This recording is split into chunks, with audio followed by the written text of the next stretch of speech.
and I was freaking out. I thought I was going to die. I felt like it actually felt like an eternity. I actually could not move. I was freaking out. Anyway, eventually I ended up going back to sleep, and then I wake up, and it was just... Ladies and gentlemen, welcome to the What Do You Dream podcast. I'm Nick, and today I thought I'd change things up a little bit. It's just me. I've got the creative control that I've been striving for, and I thought I would go down a deep dive into a topic that I found really interesting. So, this is going to be a section where I focus on topics that we've talked about in previous episodes, but we haven't really done a huge deep dive. We're more like talked about it in passing, but I thought I'd do a little bit of research, write up a little script, and, show you what I've come up with. So today's topic I'm going to be doing a deep dive into is sleep paralysis. So sleep paralysis is a phenomenon that actually affects millions of people around the world. From its history to its scientific explanation and personal accounts, we'll be covering everything you need to know about sleep paralysis. So yeah, here we go. Sleep paralysis is a phenomenon where people are temporarily unable to move or speak while falling asleep or waking up. This can be accompanied by vivid and sometimes terrifying hallucinations. While sleep paralysis is not harmful, it can be a really frightening experience. I can actually attest to that, causing anxiety, distress for those who experience it. Sleep paralysis is not a new phenomenon. In fact, it has been reported in many cultures throughout history. For example, in ancient Rome, sleep paralysis was associated with the god Pan, who was believed to cause nightmares and paralysis. In medieval Europe, sleep paralysis was sometimes attributed to demonic possessions or witchcraft. And in some African and Asian cultures, sleep paralysis was known as ghost oppression, or the witch riding your back. That sounds a little bit rude. I know I wrote the script, but it's just, sometimes you just get caught out with things. It's interesting to see how so many cultures have interpreted sleep paralysis over time, and how it reflects their beliefs and fears about sleep and the supernatural. One of the earliest cases of sleep paralysis is found in the Chinese book from the 4th century called Miscellaneous Records of Yu Yang. The book describes a man, and I'm going to get this wrong, named Zhongli Quan, who had a dream that he was being held down by a demon while he was asleep. When he woke up, he found he couldn't move his arms or his legs, and that the demon was still there. He prayed to the gods to save him, and eventually the demon disappeared, and he was able to move again. Now see, this story kind of shows, it's a classic story, right? It's sleep paralysis, and it's always been recognized even throughout the centuries. Now let's dive into the science of sleep paralysis. Now, what happens to the brain during sleep paralysis? During a typical sleep cycle, the body goes through different stages of sleep. We should all be aware of this by now, including rapid eye movement or REM sleep, which is most commonly associated with dreams. During REM sleep, the body's muscles are normally paralyzed to prevent acting out dreams. However, in some cases, this paralysis can persist in a wakefulness, leading to sleep paralysis. Now, that sounds like a really scary experience. What are some of the symptoms of sleep paralysis? Now, sleep paralysis you may feel like you're unable to move, speak, as we mentioned before, that you're being held down by a heavy weight or force. There may also be an experience of hallucinations, such as seeing or hearing things that aren't there, or feeling a presence in the room. Now, when I was looking through this, I'm like, this is really interesting, but I was wondering if there's any factors that go into increasing the likelihood of sleep paralysis, and I found that there were several factors that have been linked to sleep paralysis. These include sleep deprivation, irregular sleep patterns, stress, anxiety, certain medications or substances like alcohol and caffeine. And when I found that out, I was like, I'm not cutting out caffeine. There may also be a genetic component to sleep paralysis, as it tends to run in families. Now, this is some interesting info, and I'm really glad to share it with you, but are there any treatment for sleep paralysis? Well, there isn't, but there's some strategies that I'll go into later into the episode. But really, there isn't like a set pill you can take. So stay tuned for treatment and everything around sleep paralysis. Now, I'm going to take it back a bit and look at the like cultural and artistic representations of sleep paralysis, because I think we can all kind of connect with that. So sleep paralysis has been depicted in various forms of art, literature, and media.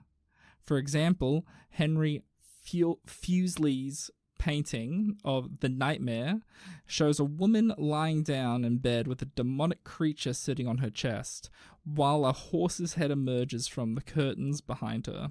This painting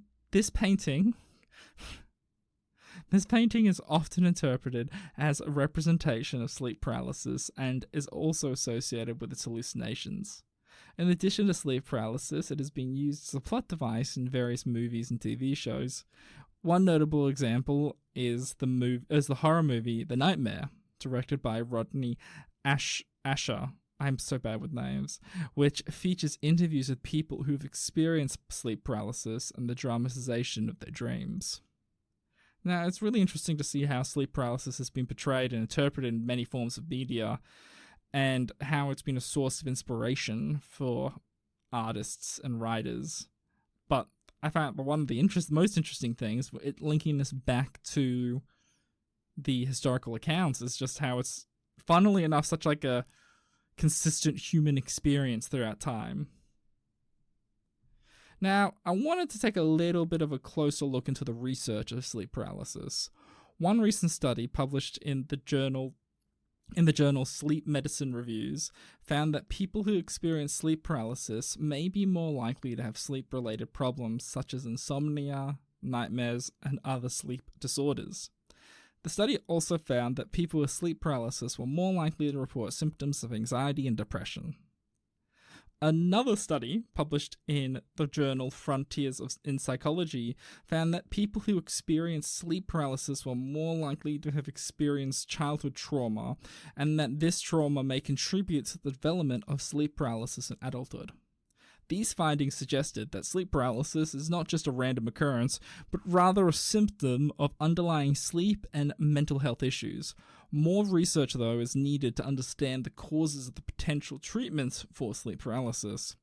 While I did allude to no cure to sleep paralysis, there are many ways to manage symptoms and reduce the likelihood of experiencing it.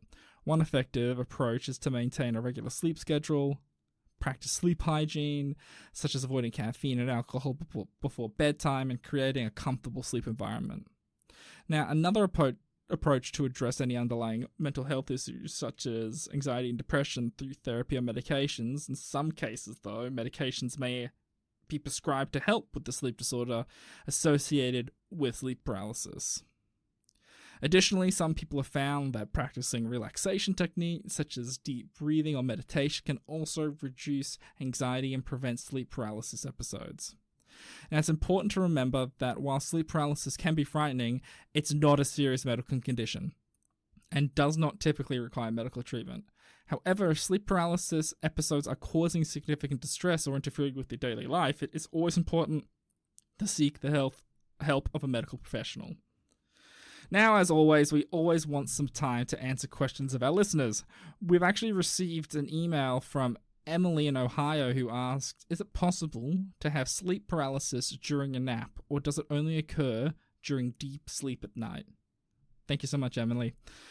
While sleep paralysis most commonly occurs during a deep sleep at night, it's possible to experience it during a daytime nap as well.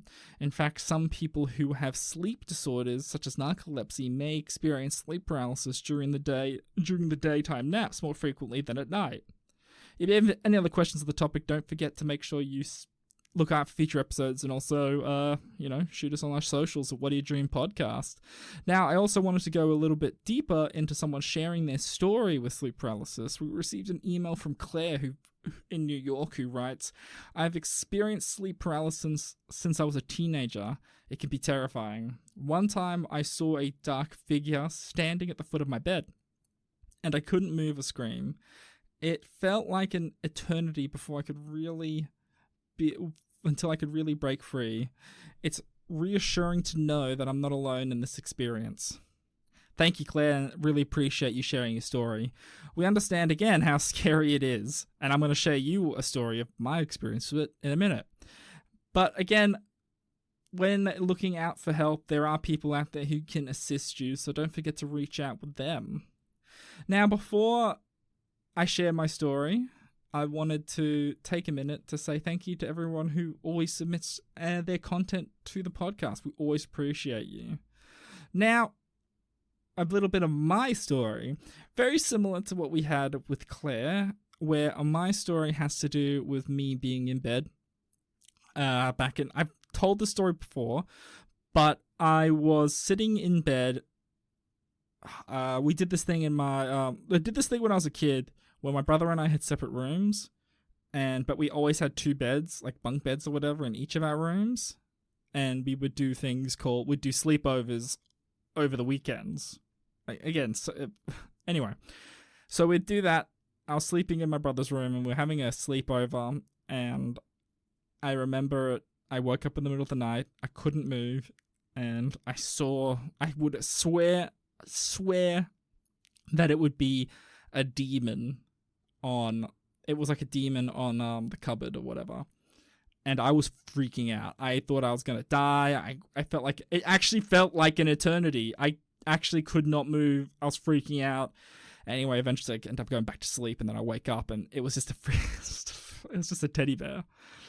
But there is that moment where you just don't think it's going to end. But I had never had it since, funnily enough. So, yay!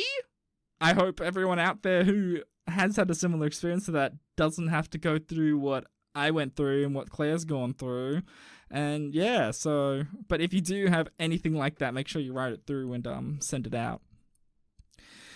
Now, before I wrap things up, I just wanted to kind of end it with like 5 points. I wanted to end this episode with 5 points. So, if you're suffering from sleep paralysis, there are some things that can help you manage your symptoms and reduce the frequency of these episodes.